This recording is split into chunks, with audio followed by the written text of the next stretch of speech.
Hola, buenas tardes a todos nuestros auditores, lectores del Regionalista. Estamos en un nuevo diálogo regionalista especial hoy día. Yo aquí con la camiseta puesta por las elecciones de Brasil. Así que tenemos a nuestro invitado, tuvimos ya para un diálogo anterior, ¿cierto? Bueno, esto fue post la primera vuelta, ¿cierto? Y ahora estamos con los resultados de ayer de la elección. Así que le damos la bienvenida a Alberto Aggio, profesor historiador brasileño. Y tenemos dos historiadores de nuestro comité editorial también, Edison Ortiz y David Harvey. Así que le damos la bienvenida a todos y bueno, le doy la palabra primero a Edison para que comience con preguntas. Sí, fundamentalmente señalarle a Alberto, ¿ya? Señalarle a Alberto que efectivamente estamos todos un poquito contentos con lo que ocurrió. Hasta ayer había bastante escepticismo aquí en Chile, ¿ya? Y ahí yo no sé si la pueden ver. Estoy compartiendo una foto de 1991 aquí en Rancagua. El caballero de al centro es Lula da Silva, eh, Mm. potente estrella y creo que la elección del 89-90, segundo de a bordo, estuvo en el sindicato Subelimina es el año 91 en un pleno del Comité Central de la Juventud Socialista. Ahí hay varias figuras, aquí a la izquierda está Álvaro Elizalde, el senador socialista, pero con pelo todavía en la cabeza, ¿ya? Ahí estoy yo al final atrás en el extremo derecho arriba, ¿ya? El infaltable Lucho Pérez, claro, y al centro Lula da Silva. ¿Quién fue la figura de ese evento? Yo muchas veces después, cuando Lula fue electo presidente, contaba que Lula había estado acá en Rancagua el año 91, nadie me creía. Nadie me creía hasta que un amigo hizo circular esta fotografía, ¿ya? Que te cuento, Alberto, anoche en todas mis redes sociales dio vuelta por todos lados cuando Lula da Silva estuvo en Rancagua en octubre del 91 para la fiesta octubrina en que se celebró un pleno del Comité Central. Eh, por lo tanto, en alguna medida estuvo en el primer evento partidario. Yo recuerdo que no lo quiso recibir ni Lagos ni Elwin, pero Arrate sí lo envió a este pleno, un pleno donde además llegaron el subsecretario Gonzalo Marner de la época, y llegaron varias otras autoridades y Lula en alguna medida marcaría una épica especial que se volvió a dar anoche. A mí yo diría que lo más relevante de la elección para mí es el llamado de Biden. El llamado de Biden, porque Biden, el presidente de Estados Unidos, generalmente no llama a un presidente electo, ¿ya? Es cierto, Lula no le contesta en medio de la algarabía y de la felicidad, ¿ya? Después de que su compañera le pasa el teléfono, pero es un buen síntoma para Brasil y un buen síntoma para América Latina el que el presidente Biden haya hecho este esfuerzo, un esfuerzo que simboliza dos cosas. El momento en que Bolsonaro no se sabe qué pasa con él, Estados Unidos reconoce, enseguida vendrán casi todos los países del occidente europeo también, como entre Macron, entre otros, a celebrar su triunfo. Y mi impresión que detrás de eso hay una señal potente. Yo tengo la impresión de que a través de Brasil, por la importancia de este país en nuestro continente, estoy pensando en la Nueva Colombia, ¿ya? Estoy pensando en el México de AMLO, y estoy pensando en la Argentina de Fernández y un poquito menos en Chile, que somos menos trascendentes en ese sentido, pero efectivamente se puede armar una coalición que defienda la democracia y que defienda la institucionalidad, que yo creo que es la razón por la cual Lula fue electo. Lula fue electo más que para hacer transformaciones, para defender el régimen democrático, y en ese sentido el gesto de Biden habla muy bien en ese sentido. Yo te quería preguntar tu opinión por eso. Bueno, Edison, yo creo que tú tienes razón en mucho de lo que has dicho. Estoy plenamente de acuerdo. Yo quería agregar algo, que es la situación global, la situación mundial, en especial con las tensiones de la guerra. Esa es una cuestión que involucra mucho esta telefonata de Biden a Lula. Yo creo que Brasil de Lula va a estar siendo disputado por los dos grandes contendores, digamos, los Estados Unidos, la Rusia de Putin y la China, ¿no? Porque Lula tiene una posición mucho independiente en términos internacionales. Y la cuestión de la guerra ahí, de la composición de fuerzas mundiales, pone Lula en una posición, primero que creo que Lula puede aprovechar esta posición. Segundo, que Biden piensa en términos de un bloque occidental. Y tercero, creo que el problema es no de corto plazo. De corto plazo estamos todos de acuerdo, la democracia, etcétera. A largo plazo, el problema es Asia. El problema es eh, el este de Europa y Rusia, por fin. Entonces, yo creo que este es un tema que va a marcar el gobierno Lula y es una novedad. ¿Por qué?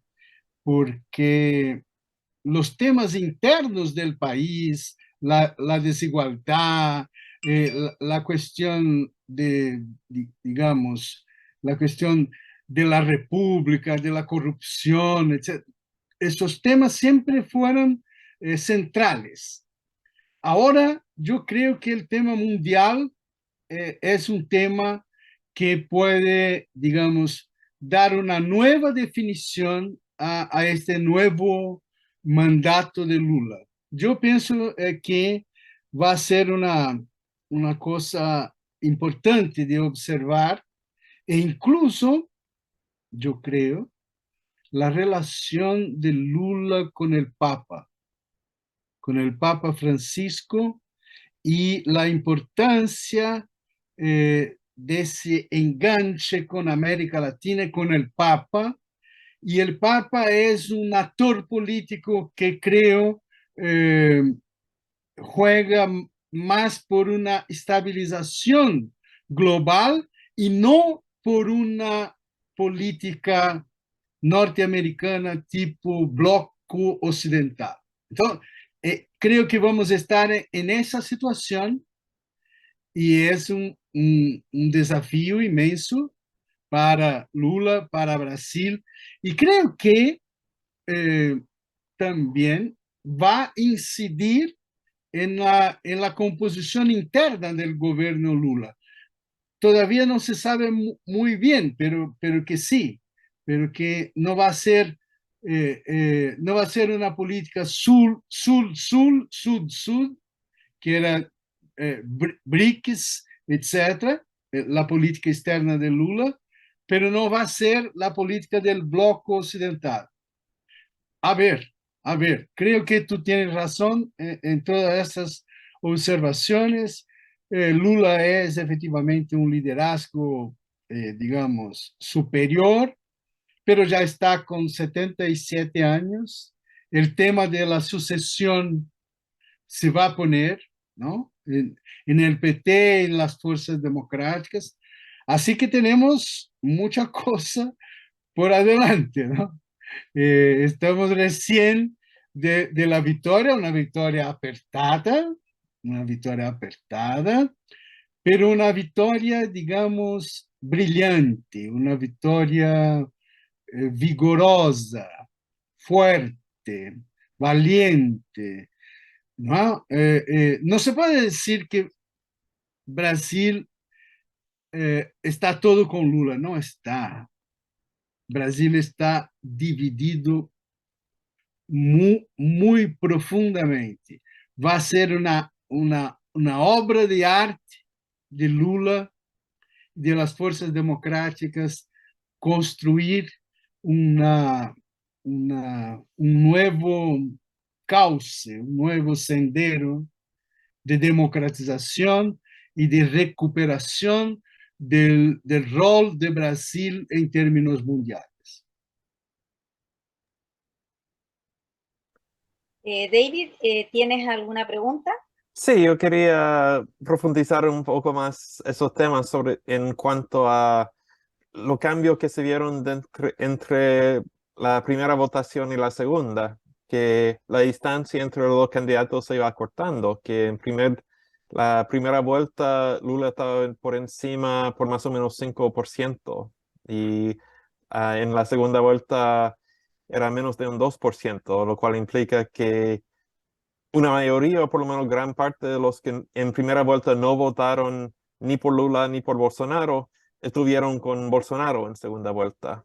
Quería preguntar qué significa eso para la gobernabilidad del país y además la división geográfica que se notaba que, bueno, no hice la cuenta, pero me parecía que Bolsonaro había ganado en más de los estados federales de Brasil que Lula, pero era una diferencia muy marcada, que todo el sur estaba con Bolsonaro, también la parte amazónica, mientras que Lula ganó por poco, como dijo usted bien, básicamente sacando sus votos en su base, que es el nordeste brasileño, y también en Minas Gerais, que otra vez parece fue decisivo. Quería que nos explique un poco qué significa ese resultado y la división evidente que demuestra Brasil para lo que viene. Certo, déjame decir, verdad que en el cómputo Lula tiene más votos en el nordeste, Bolsonaro en el sur y en el centro-oeste. Lo demás está muy dividido, con Bolsonaro a frente, ¿no? Bolsonaro à frente no sudeste, que é São Paulo, Minas e Rio de Janeiro. Bien, si pensamos así, en esta formulación, Bolsonaro debería vencer, pero no venció. Entonces, ¿qué pasó? Que pasó que en el sudeste, São Paulo, Minas, Rio, si se compara la votación 2018 com 2022, Bolsonaro perde votos em São Paulo, 12% menos. Em Minas Gerais, 8,4 menos. Em Rio de Janeiro, 11,5 menos. Assim que se pode deduzir que Bolsonaro vence en esos estados, pero el margen de la distancia es corta y Lula no pierde tanto o casi nada en el nordeste, que se queda como algo como 70-30, 65-35 en todos los estados del nordeste, que é importante, em especial Bahia. Bahia é o quarto estado em termos de eleitores. Assim que há uma questão quantitativa a observar e uma questão também qualitativa a observar. Lula, de hecho, sustentó en la segunda vuelta algo cerca de un frente amplio. En la segunda vuelta, a los 4 días antes de la elección, hablaba de un gobierno que no sería del PT, de un gobierno del pueblo, del pueblo. 4 días.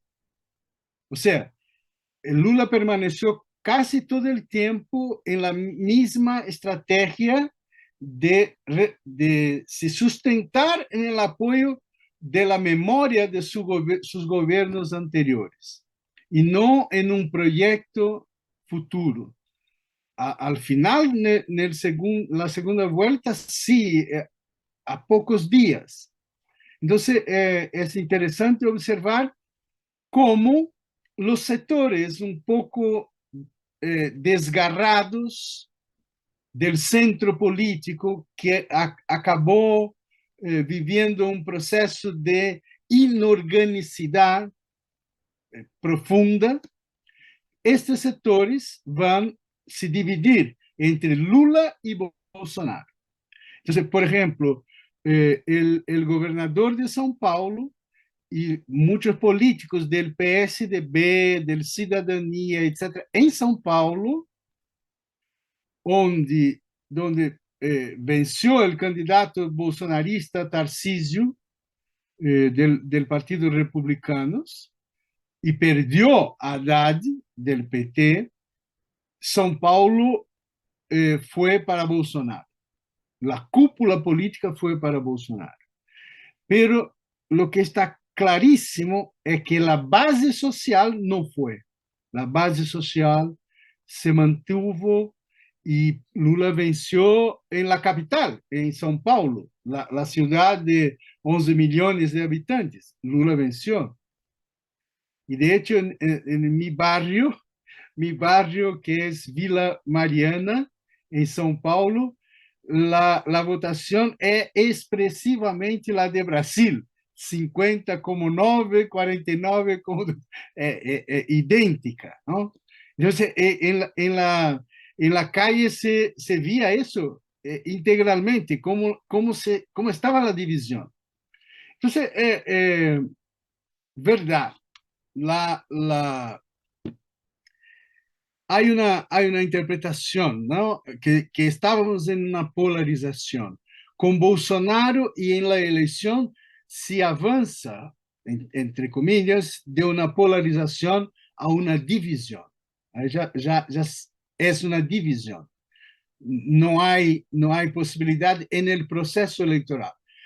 Ahora, en razón de la fuerza de las instituciones, el poder de los poderes legislativo, del poder judiciario. Bueno, el gran vencedor fue el poder judiciario con las urnas electrónicas, ¿no? No hay contestación ninguna, no hay contestación. Y era lo que Bolsonaro podría hacer a la Trump, de hacer un casino, una cosa por ahí, y no se puede hacer. Pero esta fuerza de las instituciones, creo que a pocas horas, pocos días del resultado, ya muestra cambios. Los liderazgos se van cambiando y de hecho el líder de los partidos del centrón, como llamamos aquí, ya está en una habla un poco más institucional, un poco más republicana, un poco más, no en la habla bolsonarista beligerante como estaba a pocas semanas, pocos meses. Entonces es un cambio fuerte y creo que el Brasil va de nuevo a encontrar un equilibrio, digamos, un equilibrio con el centro, incluso con el centrón. Es una cosa que yo llamé en un seminario en Italia, yo estaba en Italia, llamé del transformismo positivo. Entonces, la redemocratización brasileña guarda essa coisa. Estruturalmente é um transformismo negativo, não? De uma sociedade de esclavitud, de uma sociedade de grandes parcelas de latifundistas, e isso cria uma cultura política não é sempre muito autoritária, e Bolsonaro se aproveitou disso. E en el plano político, después de la redemocratización, esse transformismo é um transformismo positivo da Constituição de 88, los avanços em la salud, los avanços em superação da miséria, da fome. Isso está em diversos governos, desde Cardoso hasta agora, não? Então, esse transformismo positivo é algo marcante.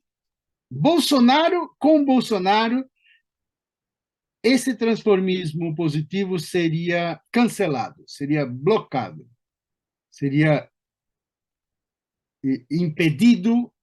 ¿Por quê? Porque Bolsonaro não aciona uma perspectiva de civilização democrática. Bolsonaro aciona uma perspectiva de rentabilidade integral del mundo del capital, y no fue posible transformar todo eso en legislación.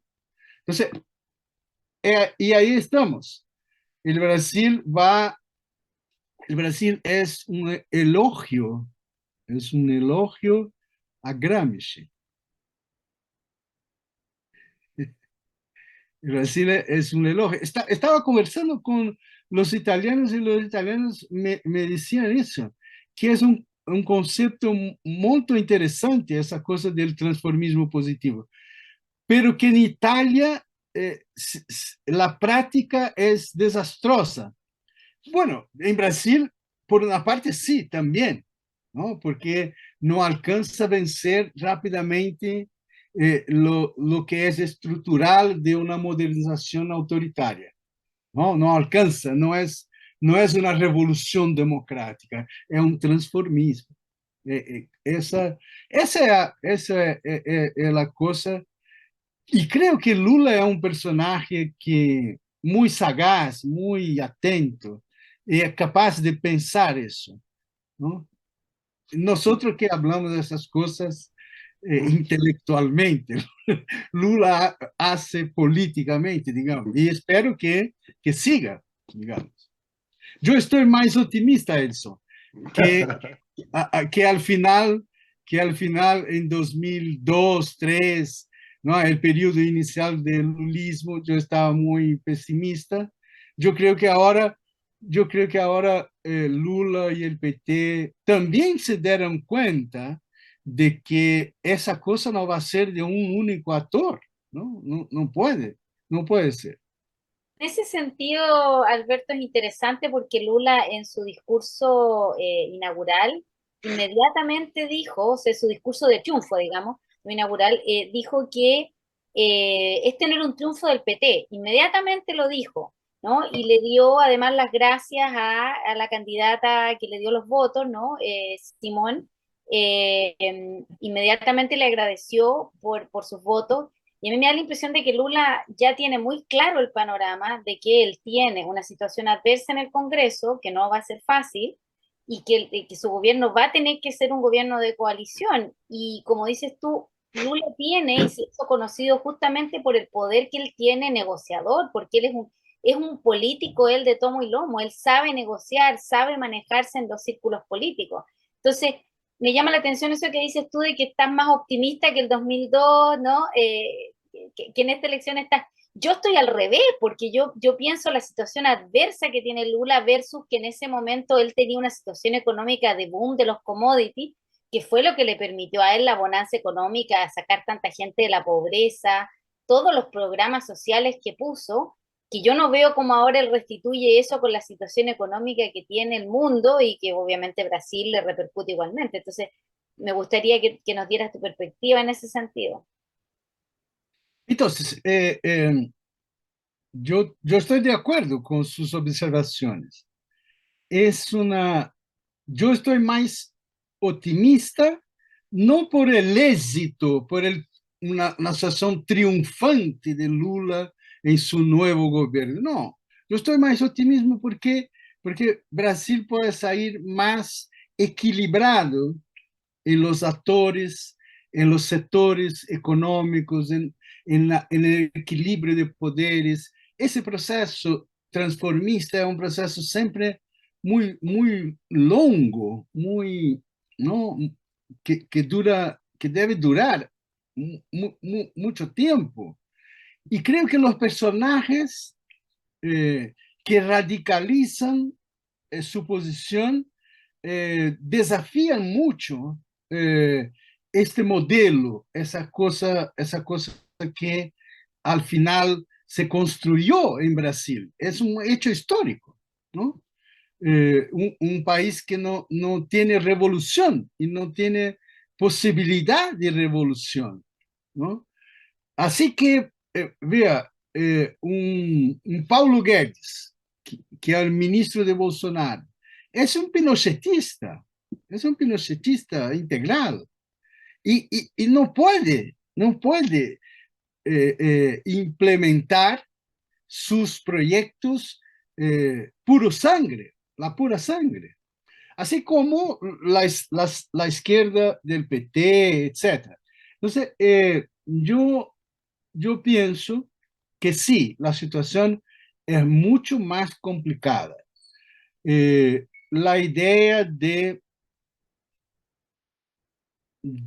responder a las carencias sociales va a ser mucho más difícil. Pero no olvidemos, Lula es un personaje del capitalismo brasileño. Lula es un personaje del mercado. Lula es un personaje del mercado que nace en el sindicato. Y el sindicato es una dimensión del mercado. Entonces, creo que ahí está una posibilidad de virtud, no, no una, no, podría haber, y espero que sí, una cosa como, hay una provocación. Tirone decía en un libro algo como democratización vía mercado, ¿no? Entonces, yo creo que Lula ha hecho esto en el pasado y creo que va a reproducir y va a articular mucho más sectores. Debe olvidar esta cosa de un Brasil grande, de un Brasil de grandes empresas mundiales, como Dilma pensaba. Debe olvidar eso, que es una estrategia que cuesta mucho al Estado brasileño para financiar essas empresas a nivel internacional, ¿no? Entonces, yo creo que es una en la economía miúda, aquí en Minas Gerais se usa ese termo, ¿no? Miúda, en la economía de las pequeñas ciudades, en la economía de la periferia. Eso lo que pienso de un impulso que Lula va a dar y el Brasil ya ha vivido esta experiencia con Cardoso, ya vivió en los primeros años de Lula. Es una especie de vamos fazer outra blague aqui, tacherismo de sinistra. Que de pronto la gente en Chile, Alberto, no entiende muy bien la dinámica, que no conoce la política brasileña en profundidad, la dinámica de izquierda a derecha, porque yo, por ejemplo, veía hoy día hablando de que, bueno, las noticias, ¿no? En Chile, de que, bueno, va a haber un bloque de países de izquierda y metemos a todos en el mismo saco. a Argentina, a Chile, Colombia, y la verdad es que las políticas internas de cada uno de esos países son muy diferentes. Entonces, pensar en Brasil, por ejemplo, con una política interna parecida a la de Chile, mira, hasta con Chile más parecido, con Argentina, por ejemplo, no tiene absolutamente nada que ver. Y Lula nunca fue un político de izquierda, ultraizquierda, para nada. Lo que pasa es que la derecha lo pinta de esa manera.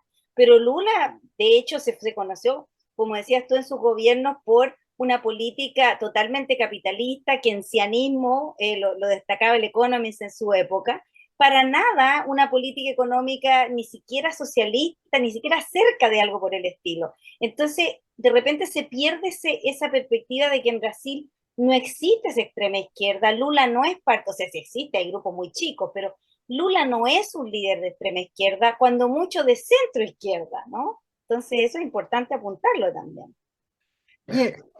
Es verdad, no es tanto esa cosa de una rotulación. Lula es un tipo aveso a rótulos. Izquierda, socialdemócrata, socialista entonces, comunista entonces. Su hermano sí, su hermano era del Partido Comunista. Su hermano sí. Pero eso debe estar claro, ¿no? Unificar las cuestiones. Vea el proceso chileno de Boric, ¿no? Los cambios, las dificultades, ¿no? Todos los desafíos de un joven político que viene del mundo de la izquierda y tiene delante de sí problemas que van de su campo al otro campo. Y no puede abandonar su campo directamente. Mira, que yo creo que Lula navega muy bien en con esa gente de centro, con esa gente de la que aquí podemos decir de grupos de una visión de la tradición republicana brasileña. La tradición republicana es el Estado es importante, el Estado puede promover el cambio social, el Estado no es enemigo de la iniciativa privada. Y así va. Esa es la tradición republicana brasileña que creo que va bien con Lula. Alberto, yo quiero seguir destacando la dimensión internacional de Lula. Recuerda tú que, por las características que plantea Alicia y tú, Lula era un hombre que se llevaba bien con un personaje complejo como era Chávez, ¿ya? Sí. Yo tengo la impresión de que a mí me llamó mucho la atención el llamado de Biden, un Biden que tiene un complejo escenario Occidente-Oriente, con los chinos y la Unión Soviética confrontados ya casi directamente, el poder de verdad, como diría un amigo, el poder de verdad, ¿ya? Y yo creo que él necesita a Lula y a Brasil como un actor estabilizador en el continente. A mí no me quepa la menor duda de que Lula va a jugar una dimensión internacional. Yo recuerdo que él tenía un muy buen asesor que vivió en Chile, Marco Aurelio, que militó en el MIR acá en Chile, y que fue un hombre clave en la inserción internacional de Lula, ¿ya? Tengo la impresión de que Lula va a jugar un papel en alguna medida poniendo una dosis de cordura y estabilidad en América Latina, donde Estados Unidos no necesita más problemas ya, donde las salidas autoritarias o militares ya están poco validadas, y donde necesita un actor que también en alguna medida le diga a Cuba lo que le tiene que decir, a irle a la Nicaragua de Ortega, ¿ya? Y también le diga a Maduro que llegó el momento de darle estabilidad a esa nación que ha pasado por una crisis tremenda. Entonces, tengo la impresión de que Lula en América Latina va a jugar una dimensión muy significativa por el peso de Brasil en el continente y por lo que él simboliza como figura, una figura que teniendo mucha distancia con Chávez, tenía una buena relación con él, lo que no quitaba que le dijera lo que tuviera que decir, y que yo creo que tanto a Maduro le va a ocurrir lo mismo. Entonces, creo que uno de los primeros efectos del triunfo de Lula es que Brasil vuelve a adquirir una dimensión internacional en el mundo occidental, en particular en América Latina, que con Bolsonaro la había perdido absolutamente y que yo creo que le hizo mal al continente. Enteramente de acuerdo con ese panel, está clarísimo. Eh, yo estoy de acuerdo. Yo podría decir que Lula también estuvo muy bien con Obama, ¿no? Entonces, Sí, esa cosa, Lula puede ir bien con todos, solo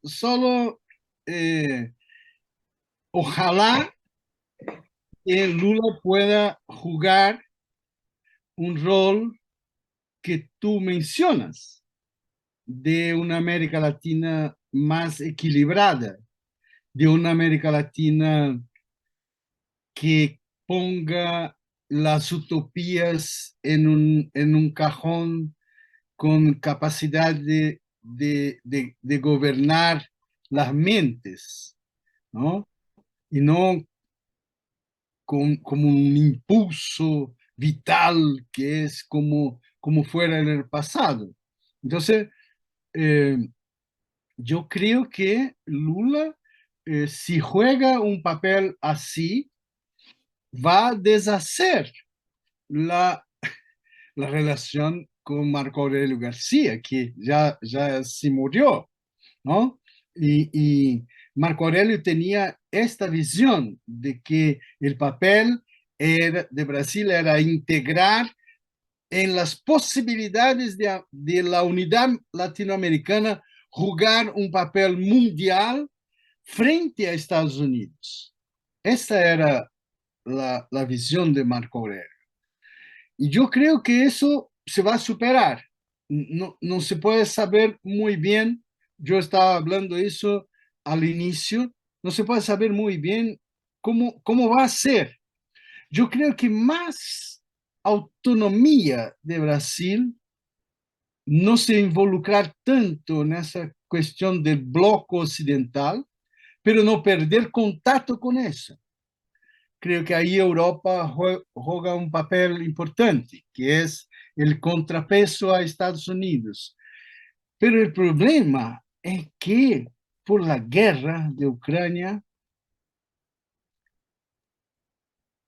lo que parece que los americanos pasaron a dominar enteramente la comunicación en Europa. Los americanos están llevando una política tipo Guerra Fría en Europa. Eso es un problema. Yo vi y conversé eso ahora mismo en Italia. Entonces yo creo que, bueno,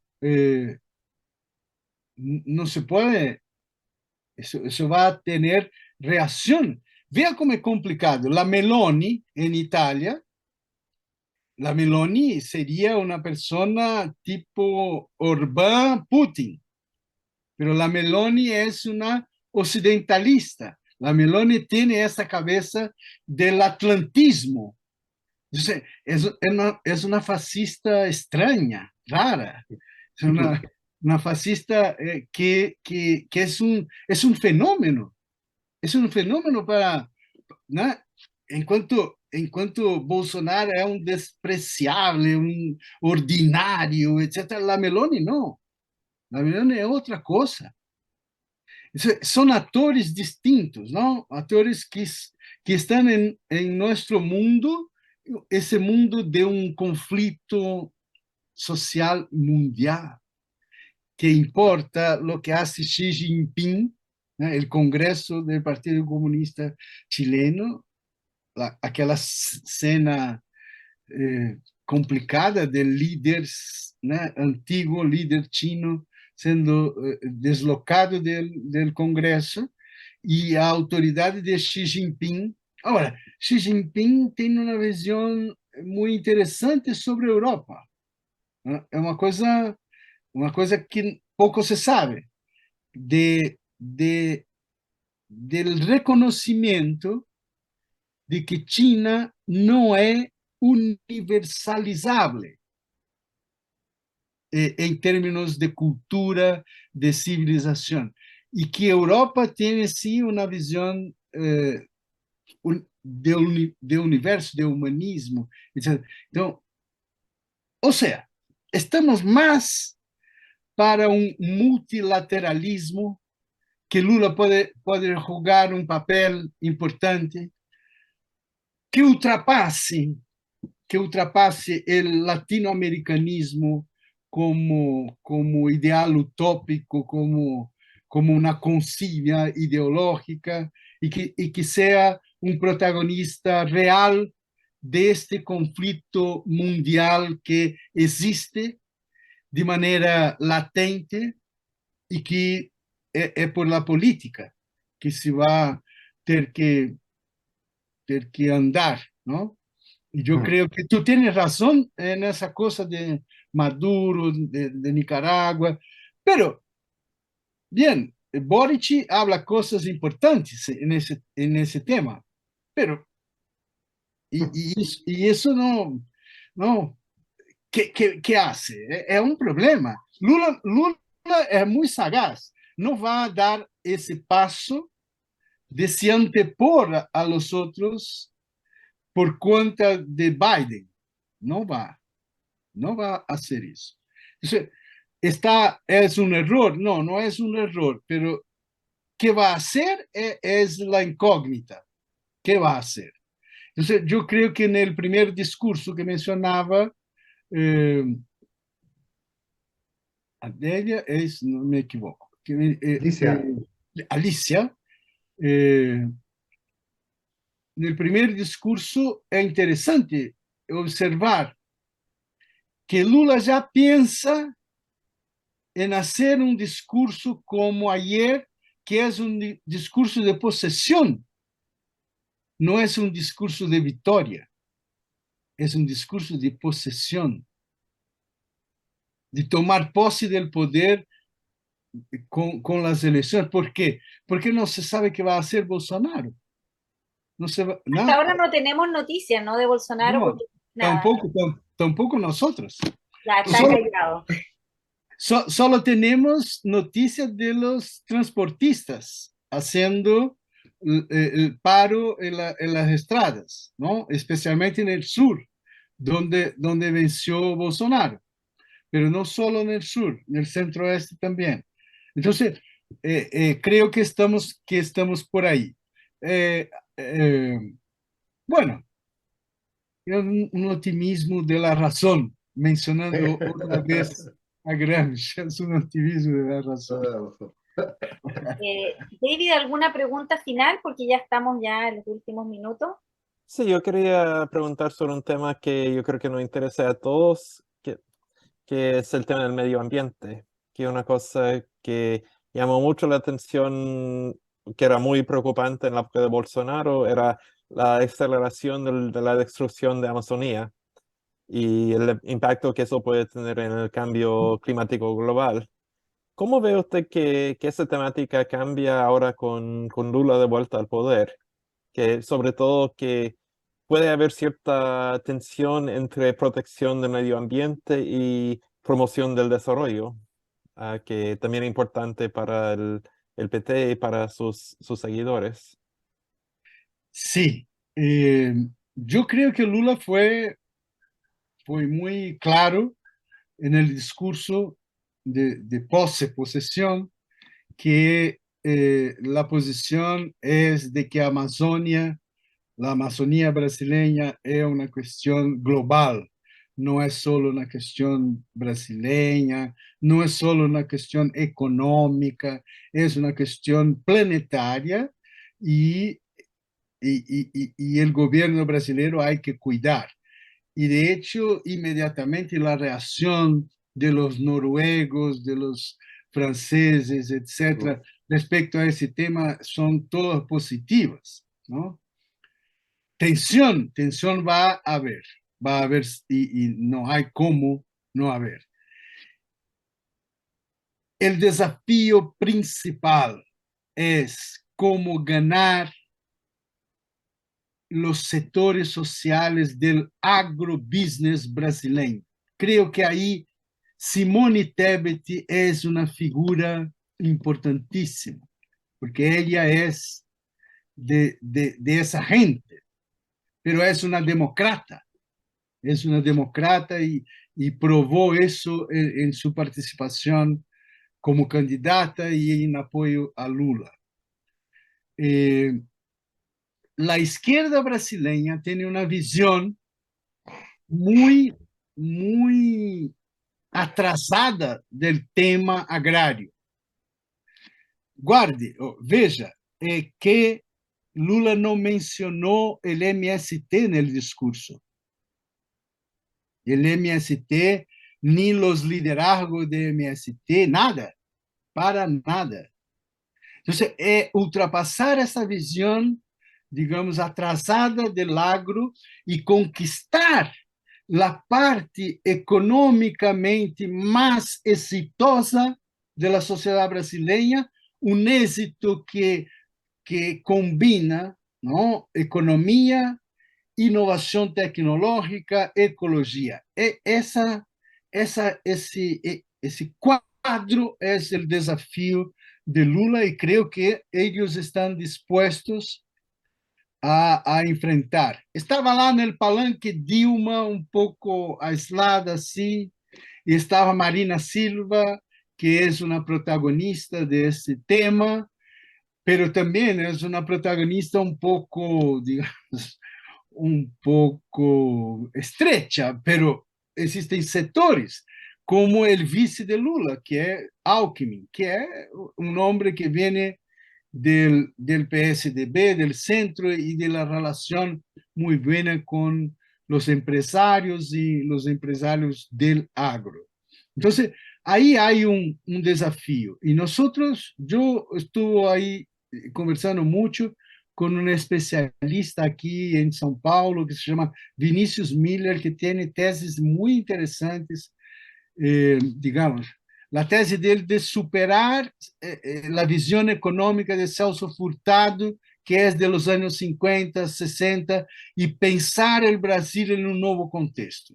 Então, para dar apenas uma señal de lo que está pensando este especialista, que eu creio que é muito inovador. Bien. Perfecto, muchas gracias Alberto, excelente conversación nuevamente que tuvimos esta vez porque estás dando perspectivas que lógicamente poco se conocen o se hablan en Chile, así que te agradecemos a nombre de nuestros lectores y auditores que nos hayas compartido tus ideas sobre este triunfo de Lula y bueno, con la expectativa de que las cosas mejoren en Brasil y así nos vaya a todos mejor, ¿no? Porque si la cosa va mejor en Brasil, va mejor en toda Sudamérica. Así que nos favorece a todos. Bueno, Ojalá, ojalá. esa es la idea, esa es la idea. Bueno, y que has invitado, lógicamente, siempre que quieras tener otro diálogo regionalista y, por supuesto, mandarnos artículos porque nuestros lectores estarán muy felices de, ¿no?, leer tus columnas también. Así que un saludo y estamos para la próxima, ¿no? Invitado para el próximo diálogo regionalista. Chao a todos, que Es estén muy eso. bien. Chao. A la próxima. Grande abrazo. Igual.